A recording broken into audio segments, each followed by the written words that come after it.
वो जो बंदा है जिसने हमला किया वो किससे प्रभावित है? अब तक जो पुलिस की इन्वेस्टिगेशन है उसमें चोरी जैसी बात तो सामने नहीं आ पाई है ना। किसी को अगर ये लगता है कि 2014 के बाद आज़ादी मिली है तो ये देश के स्वतंत्रता संग्राम का, देश के स्वतंत्रता संग्राम सेनानियों का, महात्मा गांधी से लेकर के भगत सिंह से लेकर के चंद्रशेखर आज़ाद से लेकर के सुभाष चंद्र बोस से लेकर के अशफाक उल्ला खान से लेकर के डॉक्टर बाबा साहब अम्बेडकर से लेकर के मौलाना आज़ाद से लेकर के पंडित नेहरू से लेकर के सरदार पटेल तक सबका अपमान है। जो संविधान को मानेगा उसके लिए इस देश को आज़ादी 1947 में मिली। जब तक पब्लिक जो है वो मीडिया में अपना रोल तय करना शुरू नहीं करेगी, जब तक हिस्सा नहीं लेना शुरू करेगी, तब तक इसी तरह मीडिया के जरिए बेवकूफ़ बनाई जाती रहेगी और सरकार का एजेंडा चलाती रहेगी।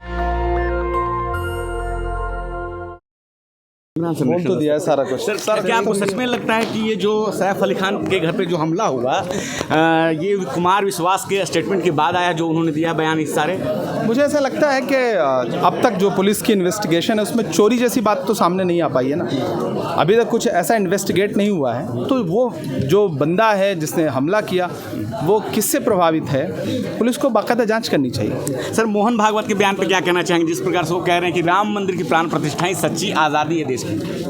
किसी को अगर ये लगता है कि 2014 के बाद आज़ादी मिली है तो ये देश के स्वतंत्रता संग्राम का, देश के स्वतंत्रता संग्राम सेनानियों का, महात्मा गांधी से लेकर के भगत सिंह से लेकर के चंद्रशेखर आज़ाद से लेकर के सुभाष चंद्र बोस से लेकर के अशफाक उल्ला खान से लेकर के डॉक्टर बाबा साहब अम्बेडकर से लेकर के मौलाना आज़ाद से लेकर के पंडित नेहरू से लेकर के सरदार पटेल तक सबका अपमान है। सर गाहे कंगना रनावत की इमरजेंसी फिल्म रिलीज हुई है, क्या कहेंगे?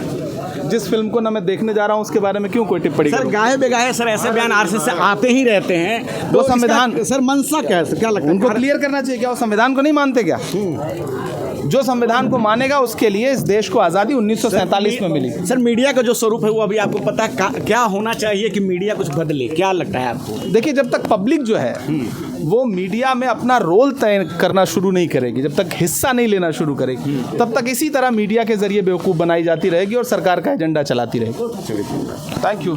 तो हमारे साथ थे इमरान प्रतापगढ़ी, और जिस प्रकार से उन्होंने कई सारे सवालों के जवाब दिए मोहन भागवत से लेके, और जिस प्रकार से सैफ अली खान पे हमला हुआ उसके बाद से कहते हैं कि अभी तक पुलिस की गिरफ्तारी में कुछ नहीं आया है, और ये सब क्यों हुआ, किसके बयान के बाद हुआ, उन्होंने अपना जवाब दिया। आप क्या सोचते हैं? आप भी अपनी राय ज़रूर बताएं। मैं रंजय कुमार, कैमरामैन श्रवण के साथ, नेशनल दस्तक। धन्यवाद। नेशनल दस्तक की आपसे गुजारिश है कि अगर इसको बचाना चाहते हैं तो नेशनल दस्तक को सब्सक्राइब करने के लिए रेड कलर के सब्सक्राइब बटन को दबाएं, फिर बेल आइकन की घंटी दबाएं।